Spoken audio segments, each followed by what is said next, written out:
Buenos días. Buenos días. Muy bien. Gracias a Edgar por la introducción.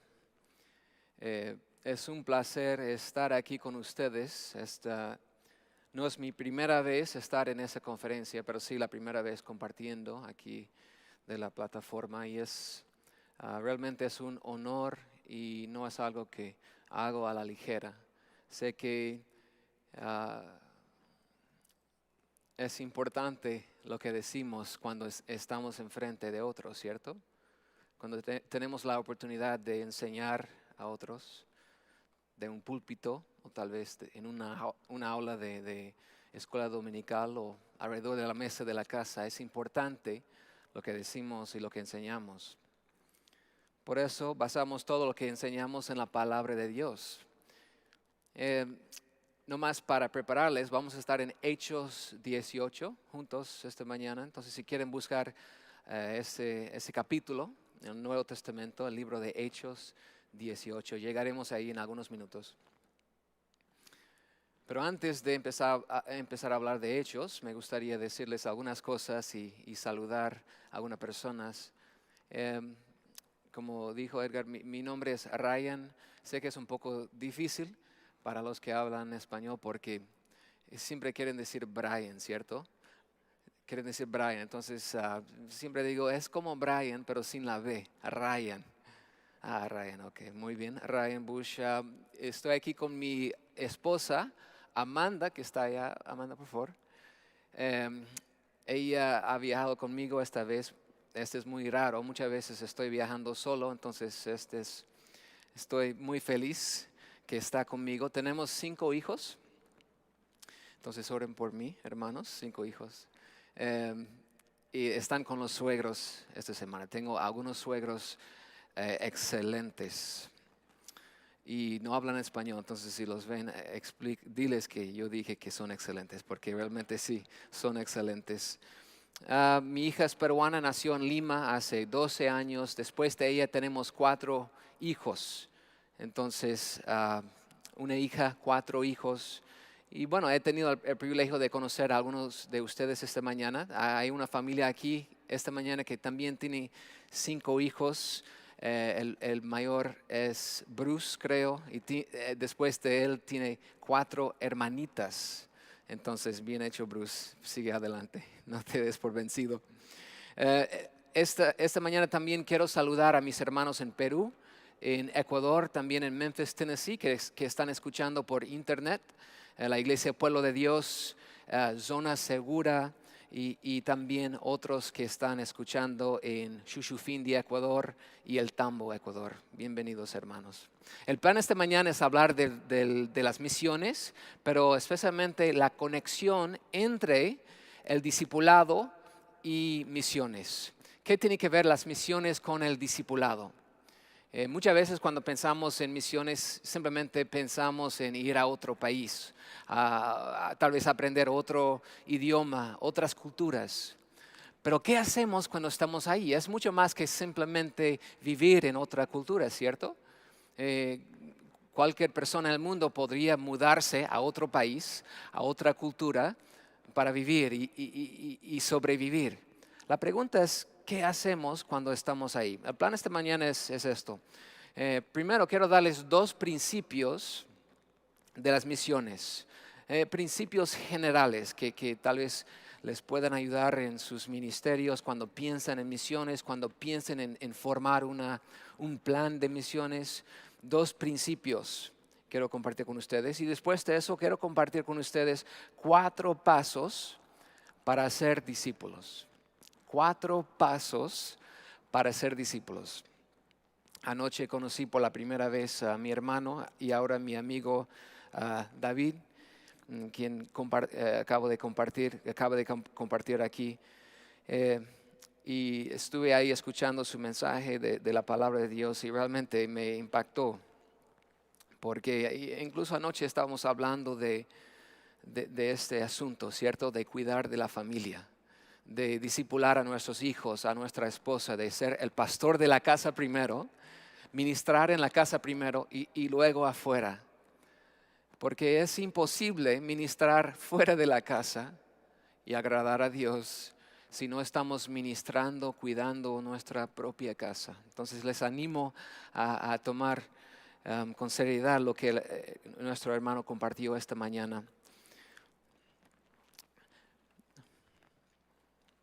Antes de ir al texto, quiero leer algunos versículos, no más para calentar nuestras almas, preparar nuestras almas para pensar en lo que hacemos, porque antes de hacer lo que debemos hacer, debemos ser quienes somos. Pónganse de pie conmigo, por favor. Pónganse de pie conmigo. Voy a leer algunos versículos y ustedes nomás pueden escuchar, no tienen que buscar estas citas en la Biblia. Déjame leerlos y luego vamos a orar.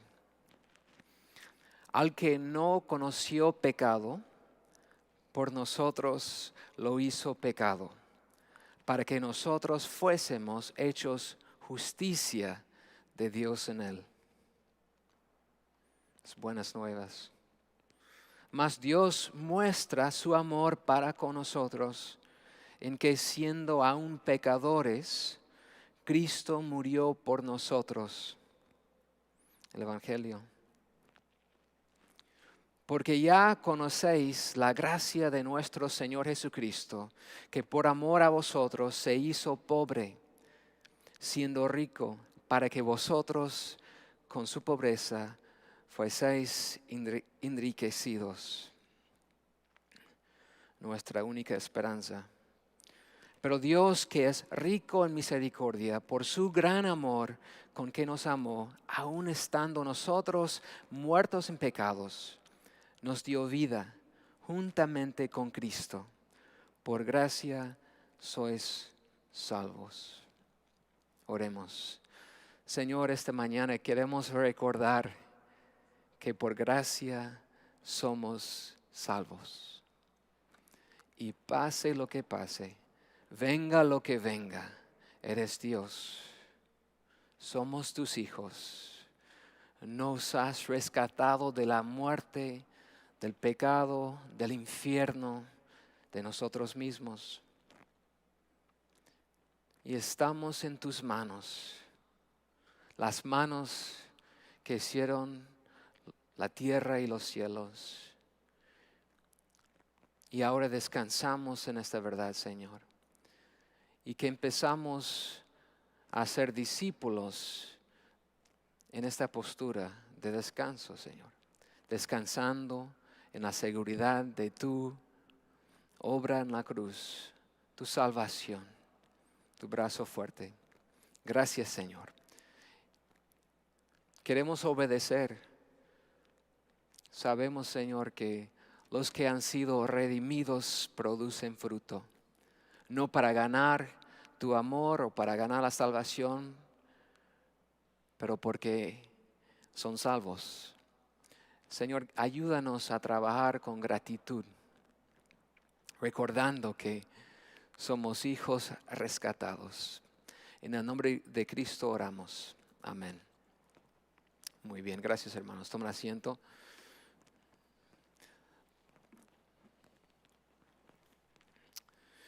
Muy bien. Tal vez notan que no soy latino, no hablo español perfectamente, entonces gracias, por favor, dame gracias esta mañana. Tal vez o a lo mejor haré varios errores. Nuestro Dios es un Dios misionero. Servimos a un Dios que busca a su pueblo. Adoramos a un Dios que toma la iniciativa para realizar un gran rescate en las vidas de sus hijos. Un gran error que muchos hacen es eso. Piensan en Dios como un abuelo. Un abuelo sentándose en su silla de rocking ahí en el cielo, con barba larga, no más con una lista chequeando, oh, este es bueno, este es malo, este es bueno, este es malo. Pero no es así, ¿cierto? Dios toma la iniciativa.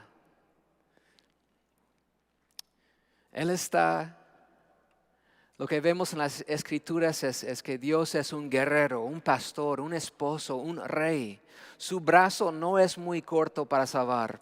El Dios que servimos es el que buscó a Adán después de su pecado. El Dios que servimos es el que instruyó a Noé cómo hacer el arca. El Dios que servimos es el que llamó a Abraham. El Dios que servimos es el que se encarnó para redimirnos. Nuestro Dios es un Dios misionero y a causa de esto, el pueblo de Dios, nosotros somos un pueblo misionero. Somos un pueblo de acción, movimiento y avanzamiento. Nuestro Dios nos ha salvado para que sirvamos. Nuestro Dios nos ha bendecido para que bendigamos. Esto sí es cierto. Creo que todos estamos de acuerdo, ¿cierto? Pero hay que cavar más. Somos un pueblo misionero, pero ¿qué es la misión? ¿Y cómo cumplimos con la misión? Estas son preguntas importantísimas y esas preguntas pueden dividirnos. Mi intención hoy es contestar estas dos preguntas. No tengo algo nuevo. Sencillamente expondré la enseñanza bíblica en cuanto a estas dos preguntas.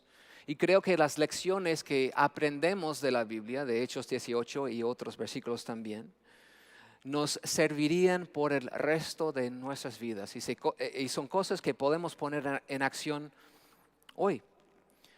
Muchas veces en la vida cristiana necesitamos regresar a los fundamentos. Eso es lo que vamos a hacer hoy, hermanos. Entonces, ¿qué es la misión?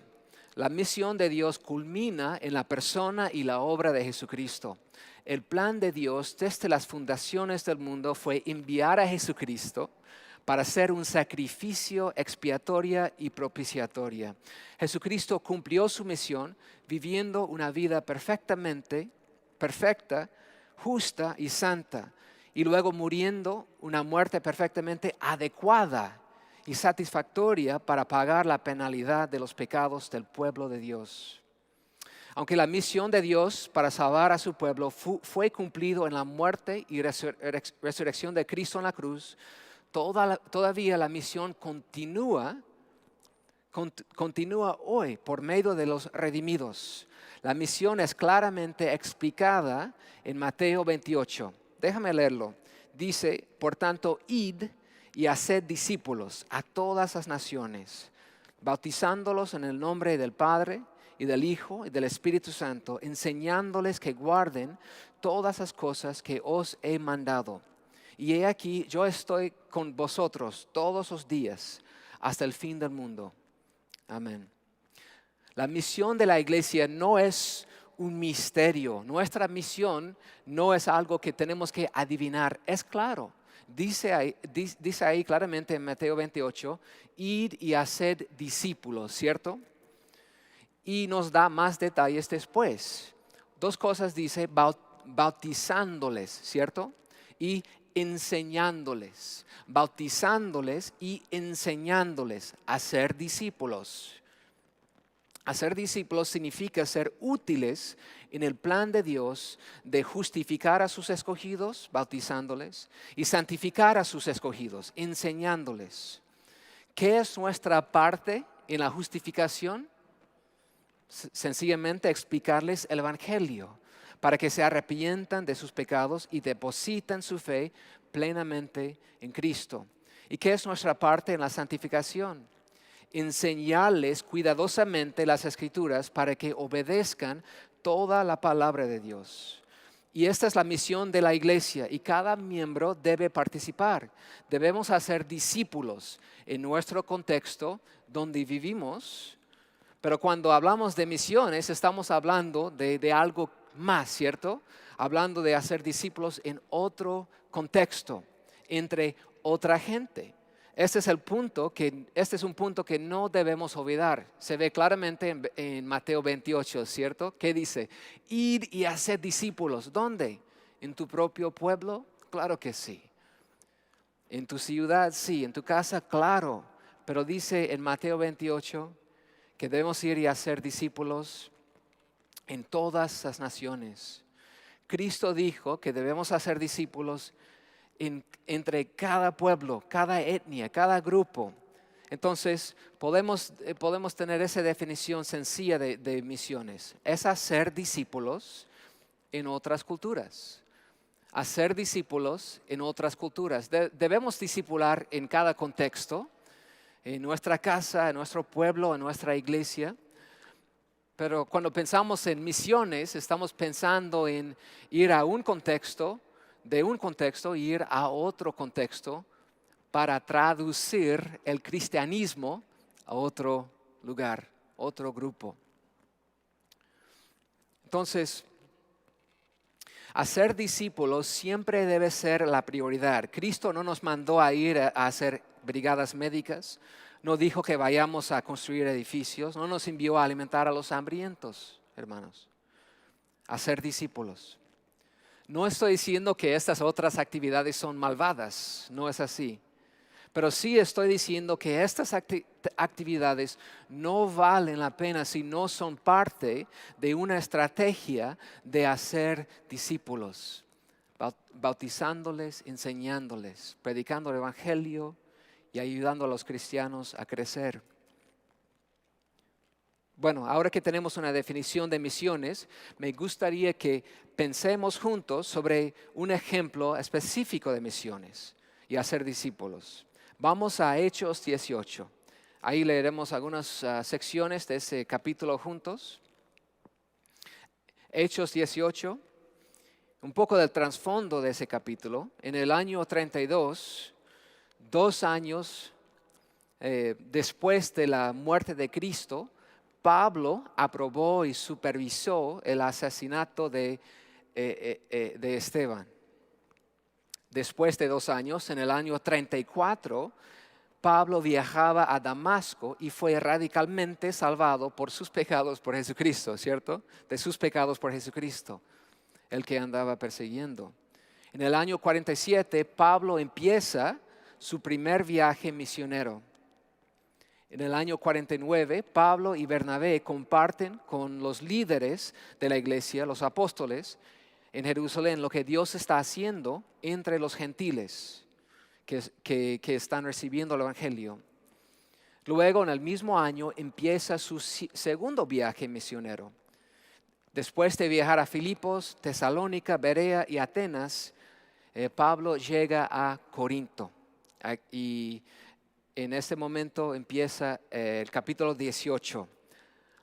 Los eventos ahí. Mira versículo 1 de capítulo 18 de Hechos. Dice, después de estas cosas, Pablo salió de Atenas y fue a Corinto y halló a un judío llamado Aquila, natural de Ponto, recién venido de Atalia con Priscila, su mujer, por cuanto Claudio había mandado que todos los judíos saliesen de Roma.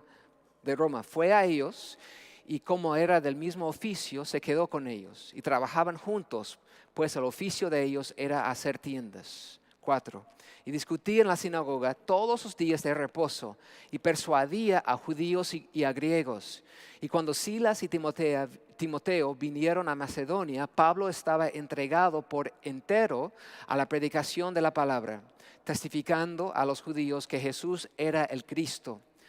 Pero aponiéndose y blasfemando estos, les dijo, sacudiéndose los vestidos, vuestra sangre sea sobre vuestra propia cabeza.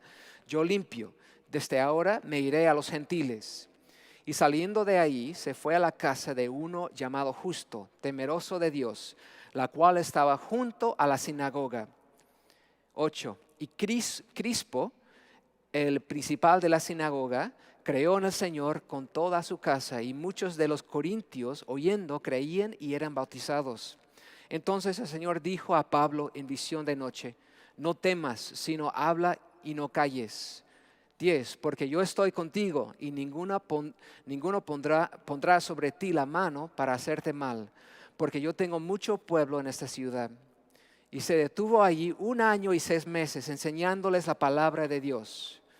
Vamos a 18.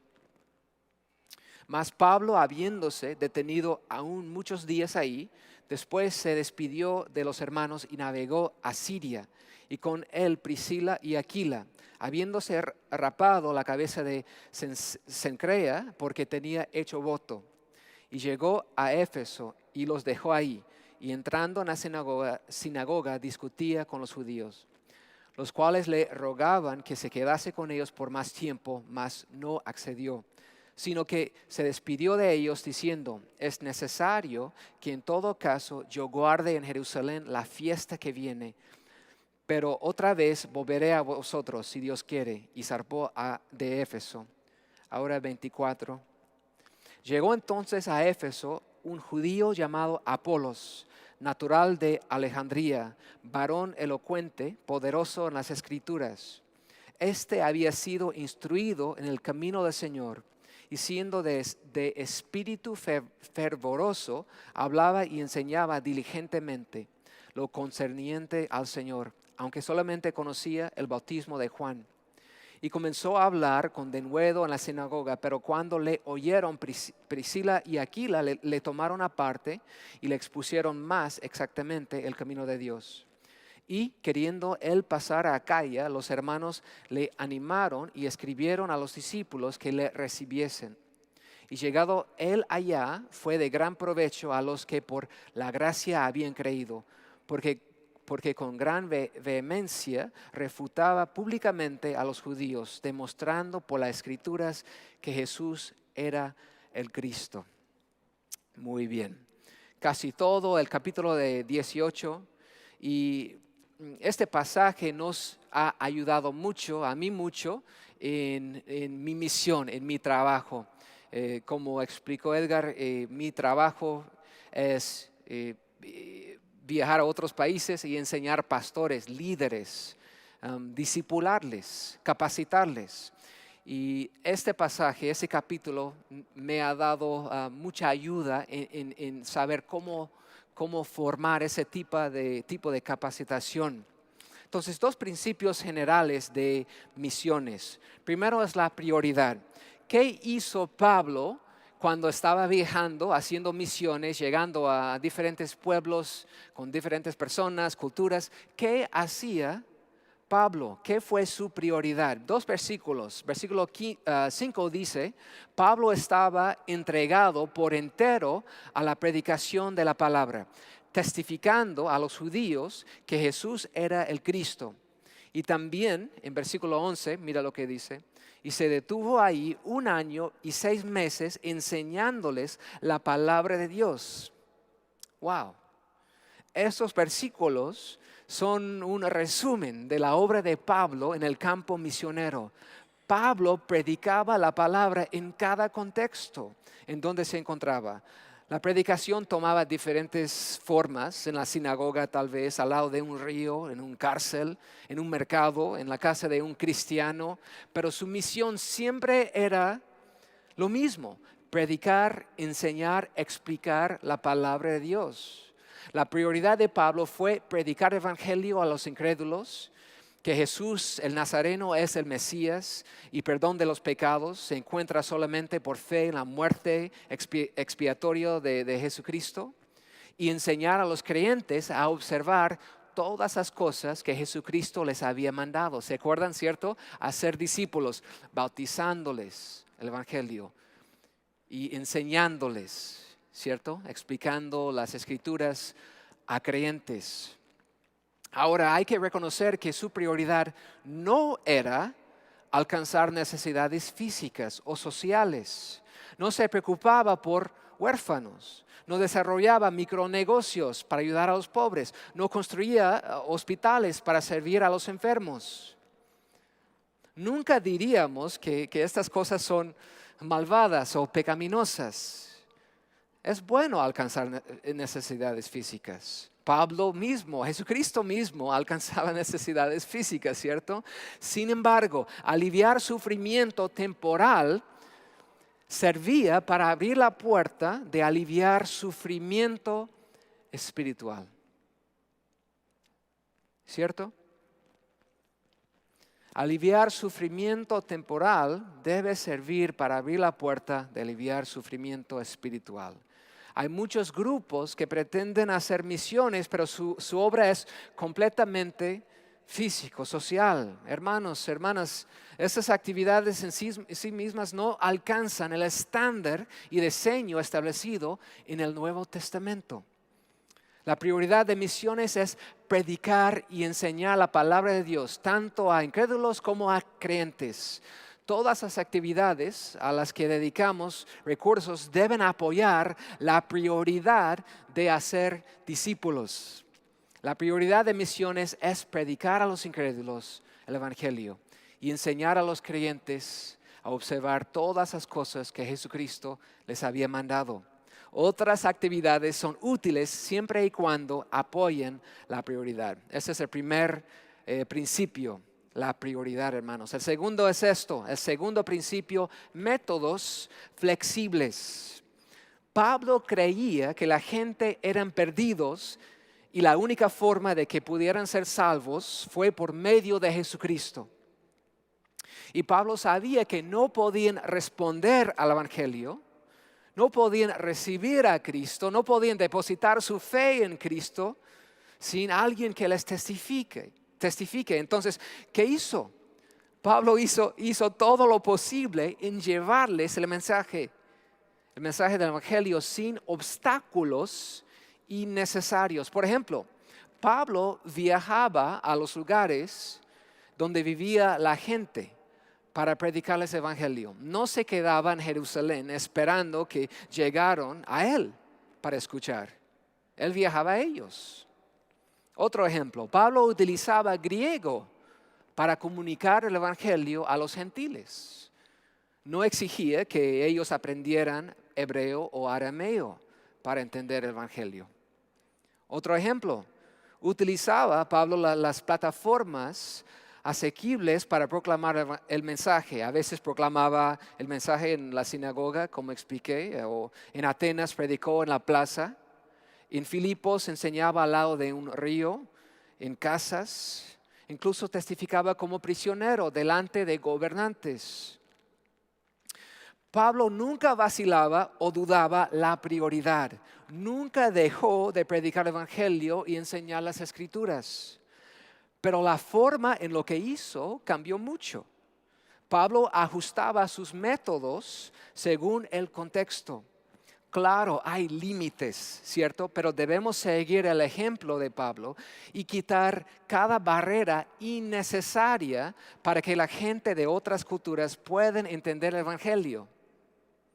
Es como agua, ¿cierto? Si tuviera una jarra de vidrio de agua aquí, una jarra grande, y ustedes tenían vasos y quería darte el agua, ¿qué haría yo?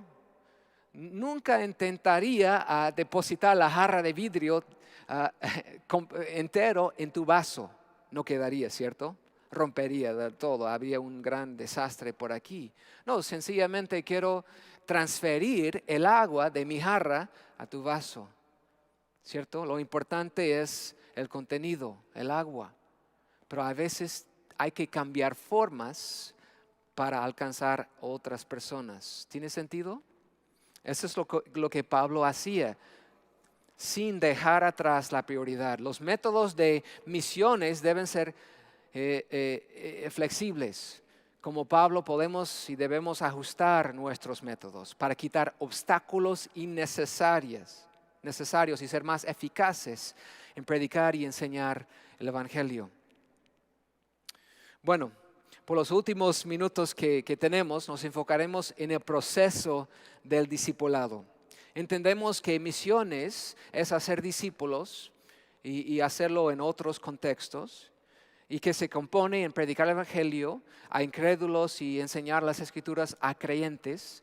La prioridad de misiones es claro y entendemos que es necesario ajustar métodos para alcanzar personas en otros contextos. Ahora hablamos de los pasos de hacer discípulos. En otras palabras, ¿qué hacemos? ¿Qué hacemos para discipular? ¿Qué pasos tenemos? ¿Qué ayuda nos da la Biblia para realmente hacer discípulos? Es sencillo decir, hacemos discípulos, ¿cierto? Pero ¿qué hacemos? Por ejemplo, si mi amigo Grayson, que está sentado por ahí, hola Grayson, si mi amigo Grayson me viene y dice, por favor, ¿puedes discipularme? yo quiero crecer en mi fe, yo sé que necesito a alguien que me discipule, ¿puedes hacerlo? Entonces digo, sí, claro, me encantaría. ¿Ahora qué? Oh, que venga a la casa y hay un partido, vamos a mirar el partido. ¿Este es discipulado? No hay duda que hacer discípulos fue la misión de Pablo. Mira lo que dijo a Timoteo: lo que has oído de mí ante muchos testigos, esto encarga a hombres fieles que sean idóneos para enseñar también a otros. Y en Hechos 18 vemos un ejemplo del proceso. Tal vez lo vieron cuando leímos.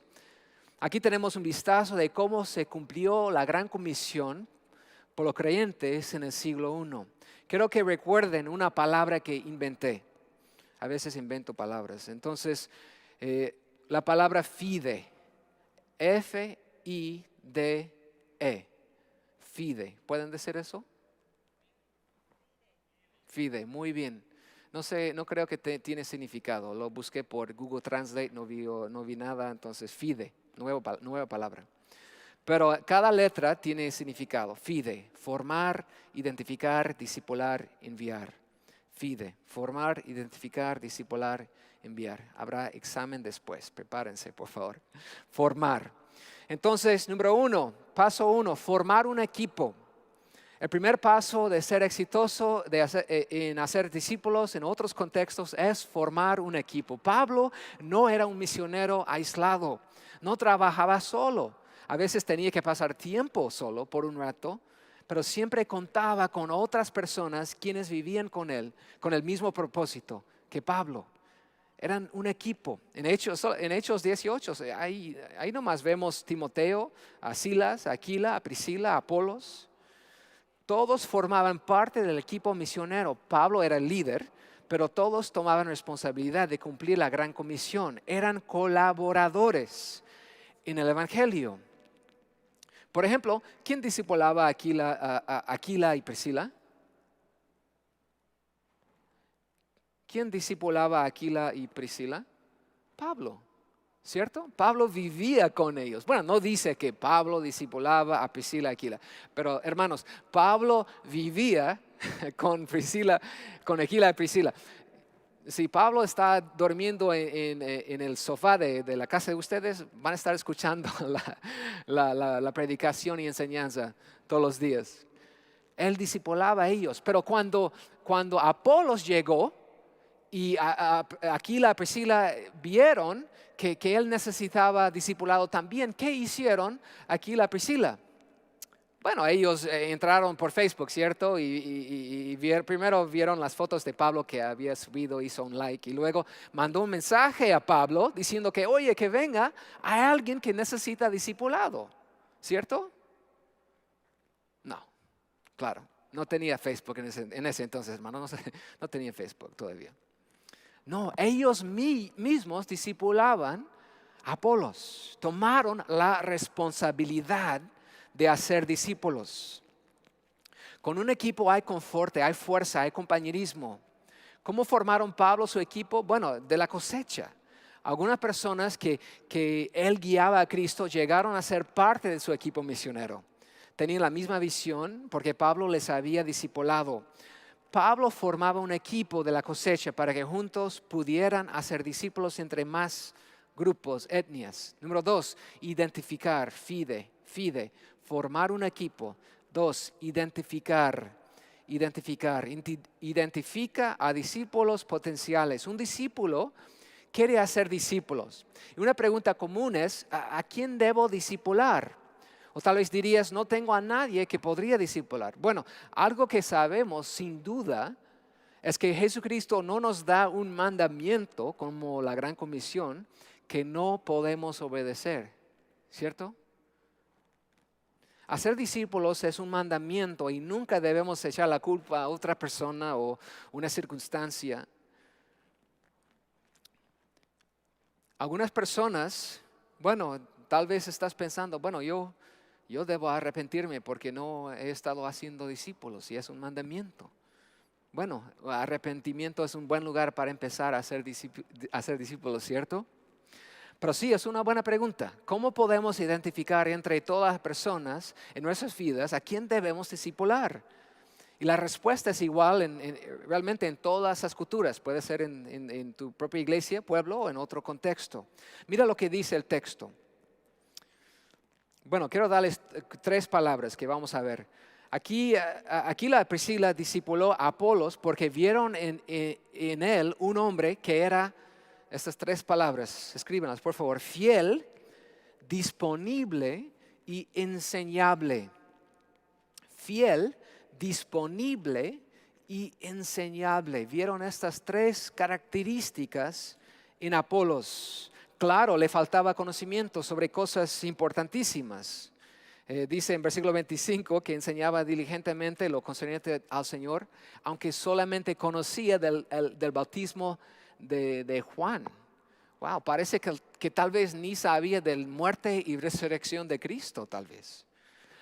Pero ellos vieron en él un discípulo potencial. Parece que, pero aquí la Priscila vieron estas 3 características que le hicieron un buen candidato para ser un discípulo. Fiel, disponible, enseñable.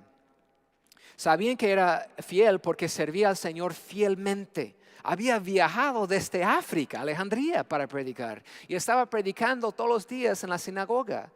Sabían que era disponible, pero porque cuando le invitaron a recibir instrucción de ellos, aceptó la invitación. Y sabían que era enseñable porque cuando le instruyeron, recibió y obedeció el evangelio, la enseñanza. Fiel, disponible y enseñable. En el proceso de hacer discípulos, buscamos estos tipos de personas. Entonces hay que probar un poquito, hay que chequear. Cuando era pastor de la iglesia Pueblo de Dios en Memphis, Tennessee, una persona me llegaba y dice, yo quiero ayudar, yo quiero servir en la iglesia. Y normalmente esto significa que querían estar en la plataforma, ¿cierto? Querían hacer una oración o tal vez querían cantar. Y entonces, ¿qué hacía? Dije, bueno, excelente. Entonces, quiero que cada semana que botes la basura de la iglesia. Y también si pueden poner las sillas al lado cada semana y escobar, por favor. Bueno, las caras cambian un poco cuando decimos eso. Pero si es una persona fiel, va a hacer las cosas pequeñas que nadie ve fielmente. Entonces, formar un equipo, identificar discípulos potenciales. Y número 3, discipular. Fide, discipular. ¿Cuándo recibieron Aquila y Priscila el evangelio? Bueno, sabemos que vivían en Roma, luego todos los judíos fueron echados de Roma por Claudio, el emperador. Por eso llegaron a Corinto, ahí se encontraron con Pablo. ¿Eran cristianos antes de conocer a Pablo? Bueno, es posible, pero no se sabe. Pero sí sabemos que Pablo les predicaba, les enseñaba. Sabemos esto porque después de un tiempo les dejó en Éfeso para ministrar.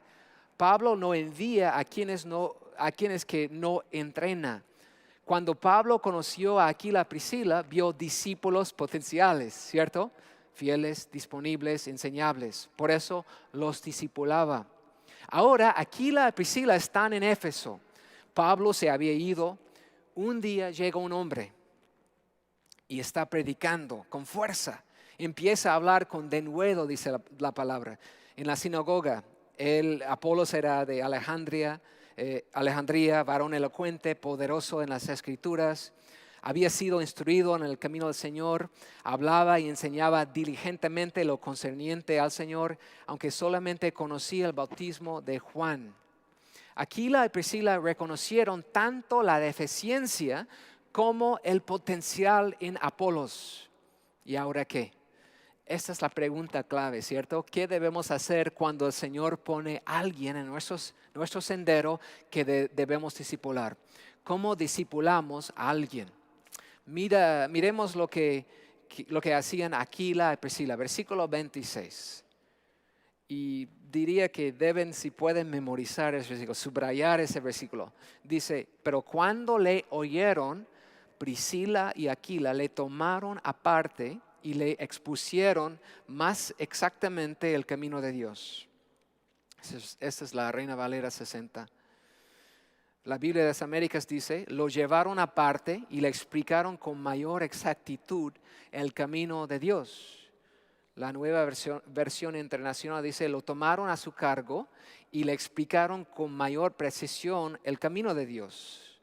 La palabra versión dice, lo tomaron consigo y le expusieron con mayor exactitud todo lo referente al camino de Dios. Y traducción en lenguaje actual dice, lo llevaron a su casa y le explicaron en forma más clara y directa el mensaje de Dios. ¿Por qué hacían eso? Porque seguían el diseño y ejemplo que les fue dado por Pablo. Pablo les llevó aparte, Aquila y Priscila, y les explicó con mayor exactitud el camino de Dios. Hay 3 elementos aquí, rápidamente. Primero, le tomaron aparte. Le tomaron aparte. Este es mucho más que jalarle al lado de la iglesia por algunos minutos y decirles algunas cositas rápido. No, esa palabra, esa frase significa algo mucho más profundo. Significa realmente llevar a alguien a comer, a pasar tiempo, a profundizar una relación. Invirtieron tiempo en Apolos. Invirtieron tiempo en Apolos. Esto implica que ellos tomaron la responsabilidad de Apolos. No sabemos cuánto tiempo pasaron juntos, pero sí sabemos que pasaron lo suficiente para que él pudiera recibir toda la información que necesitaba, toda la corrección que necesitaba. No hay atajos en el discipulado. Hay que sacrificar tiempo, energía, recursos para discipular. 2 palabras que deben recordar: prioridad y sacrificio. Prioridad y sacrificio. Le tomaron aparte. Si queremos discipular, debemos tomar aparte a algunas personas por tiempo, invirtieron en ellos. Entonces, ¿qué hacemos? Dice, le explicaron con mayor exactitud. ¿Qué hicieron cuando llegaron a la casa de Aquila y Priscila? Miraron un partido, comieron una buena parrillada, tal vez. Pero sí sabemos que Aquila y Priscila le enseñaron. En el proceso de discipulado hay autoridad y sumisión. Si alguien no es enseñable, no funcione. No es una autoridad propia, pero la autoridad que proviene de la palabra de Dios. Y no debemos tener miedo de enseñar a otros, a discipularles. Es necesario que expliquemos claramente, cara a cara, lo que significan las Escrituras. Y la tercera parte dice, el camino de Dios. ¿Qué enseñaron a Apolos? ¿A predicar mejor? ¿Otras cosas? No, sencillamente teología, el camino de Dios. Lo que enseñamos importa, ¿cierto? Lo que enseñamos es importante. Aquila y Priscila prestaban atención y notaron lo que le faltaba. Utilizaron esta información para decidir lo que iban a enseñar a Apolos. Este paso tiene que ver con preparación y fidelidad. Hay que preparar para discipular a una persona y ser fiel en enseñarles semana tras semana, mes tras mes. Y por fin la E de FIDE, tenemos formar, tenemos identificar, tenemos discipular y por fin enviar. ¿Qué pasó después de discipular a Apolos, Aquila y Priscila? Le enviaron a Corinto, ¿cierto? Están en Éfeso ahora, lo enviaron a Corinto para ministrar ahí. ¿Y qué dice? Y queriendo él pasar a Acaya, es Corinto, los hermanos le animaron. No le prohibieron, mas le animaron. Hacemos discípulos para enviarles a hacer más discípulos. Pero mira lo que dice. Y escribieron a los discípulos que le recibiesen una carta de recomendación. ¿Qué significa? Esa es la estampilla de aprobación de la iglesia en Éfeso, de Aquila, Priscila y la iglesia en Éfeso. Hermanos, no debemos enviar a nadie hasta que podamos dar nuestra estampilla de aprobación. Y es imposible dar nuestra estampilla de aprobación si no lo hemos discipulado, llevado aparte para explicar con mayor exactitud el camino de Dios. ¿Y qué pasó con Apolos en Corinto? Dice en verso 27 que Apolos fue de gran provecho a los que por la gracia habían creído. Apolos producía fruto. Esta es la manera de evaluar el discipulado. Si los discípulos producen fruto. Y por fin, 1 Corintios 3, 6 a 8 dice, Pablo años después está escribiendo a esa iglesia y dice eso: yo planté, Apolos regó, pero el crecimiento lo ha dado Dios. Así que ni el que planta es algo, ni el que riega, sino Dios que da el crecimiento. El que planta y el que riega son una misma cosa, aunque cada uno recibirá su recompensa conforme a su labor, porque nosotros somos, ¿qué dice? Colaboradores de Dios. Y vosotros sois labranza de Dios, edificio de Dios. ¿Qué dice Pablo sobre Apolos? Colaboradores. Pablo estaba aquí y Pablo dice que Apolos está aquí, caminando juntos, ¿cierto? En la obra de Dios. Entonces los discípulos deben llegar a ser colaboradores con nosotros, porque Pablo aquí está formando su equipo y regresamos al principio, ¿cierto? Formar un equipo. Entonces, hermanos, nosotros somos llamados para ser discípulos. Y hacer discípulos significa bautizar, evangelizar y enseñar a los creyentes. Y la palabra de Dios nos da los pasos para hacerlo. Es sencillo, no es algo nuevo. No debemos complicarlo, pero sí debemos empezarlo y empezarlo hoy. Oremos. Señor, gracias por el tiempo que hemos tenido esta mañana. Gracias, Señor, por la gran comisión. Gracias, Señor, por el llamamiento de hacer discípulos. Y, Señor, hacemos discípulos porque éramos perdidos y ahora somos salvos. Señor, queremos obedecer porque somos hijos tuyos, redimidos de la muerte y del infierno, salvados por la gracia. Señor, ayúdanos a cada uno en ese cuarto a pensar en las personas que están tal vez en nuestras casas o iglesias o trabajos. Ayúdanos a identificar a discípulos potenciales.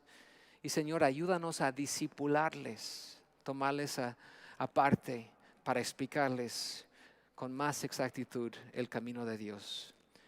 En el nombre de Cristo oramos. Amén.